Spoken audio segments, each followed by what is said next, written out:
Welcome to a special edition of the Sarlaquan podcast. Today, we are talking about the roots and traditions of Samhain, or Halloween as it is known today.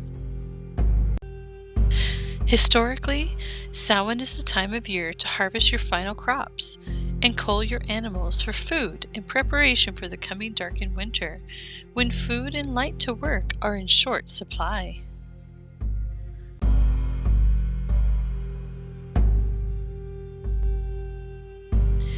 Speaking of historical traditions, bobbing for apples. Did you know that bobbing for apples is actually a British tradition?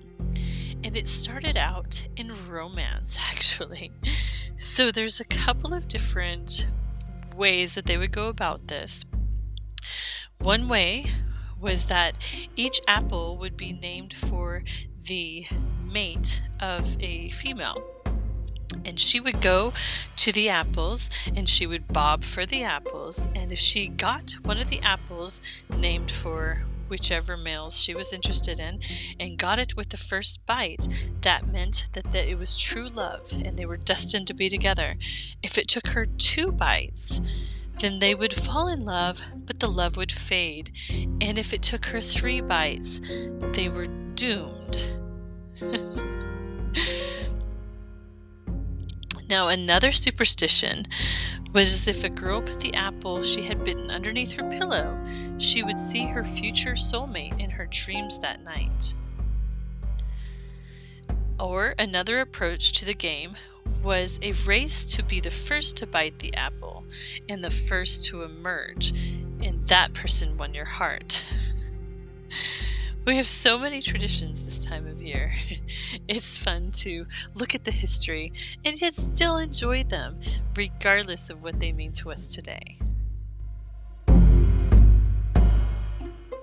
For the Celts, this was a time of settling important business, settling agreements, and other such matters of importance.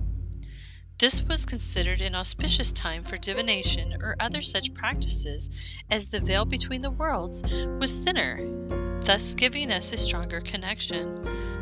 In the 17th century, a historian wrote that all fires were to be put out and new fires created to burn all the bones from animal sacrifices.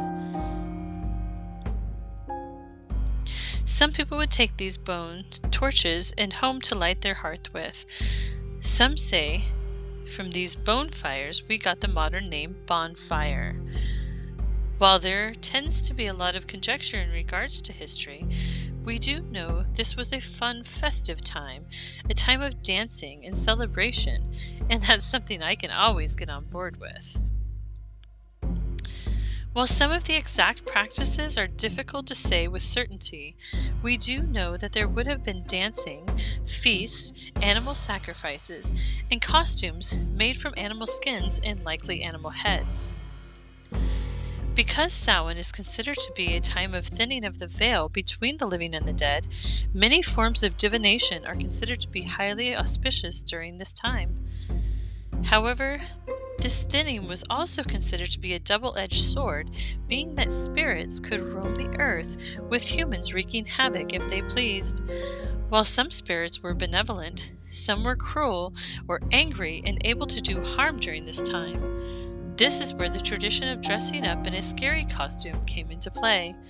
The thought was, if you looked like a scary entity, the evil spirits would pass you by. When the Catholics took over Ireland, they tried to keep the Samhain festival, but move it to May 13th and change the name to All Saints' Day. They found it easier to incorporate the pagan holidays than simply abandon them, so eventually All Saints' Day was moved to November 1st and All Souls' Day November 2nd. The pagans were still allotted their harvest celebration. The Catholic All Saints celebration began to take off around the 14th century, and by the 15th century, it was more of what we know as Halloween today.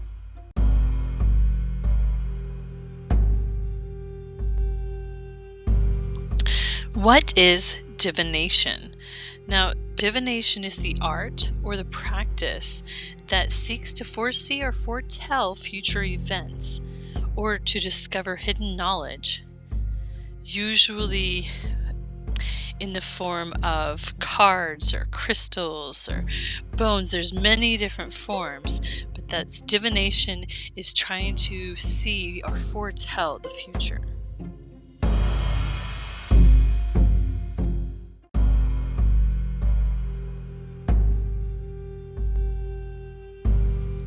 Now, what are some ways to celebrate this ancient holiday? Well, since Samhain is the time of year, it is believed that the veil between the living and the dead is at its thinnest. You could honor your deceased loved ones by lighting a candle or setting out some memorabilia in remembrance of them. There is also an old tradition of a dumb supper to honor past loved ones. You would prepare a meal, set a place of food and drink for that loved one at the table, and as you eat, you act as though your loved one is there as well, and you share a meal with them. Or you could invite friends and celebrate with a traditional fire festival. This makes sense on many levels. The threat of spreading the fire has decreased since it's cold and wet, and the light also gives us the hope for winter coming. Celebrating with a harvest theme, cakes and ales and costumes in remembrance of our ancestors. You could also choose to do the well-known trick-or-treating in a local neighborhood, or attend a modern witches' ball. I've seen some pagan practitioners prefer Yule as the new year, being that the sun returns at this time. Or you could keep Samhain as your new year and incorporate that into your fire festival. Whatever you practice or how you decide to celebrate, make sure that it feels right for you. That's really what's important, being our authentic selves.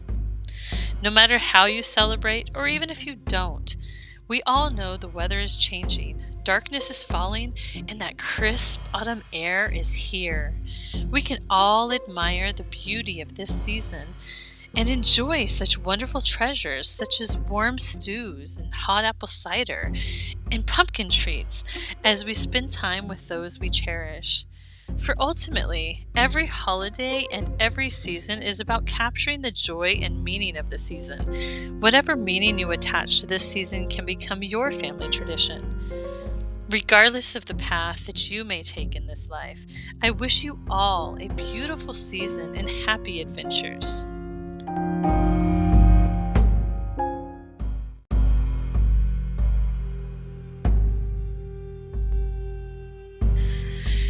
In this podcast, I have barely scratched the surface of the historical values and understandings of the meaning of Samhain, but I really hope that what I really did was spark your interest so that you will go out and do your own research. That is so important to me. Each one of us doing our own research, coming to our own conclusion, and finding what works best in our lives. And I hope that this podcast today sparked that for you. I hope you enjoyed. Thank you so much.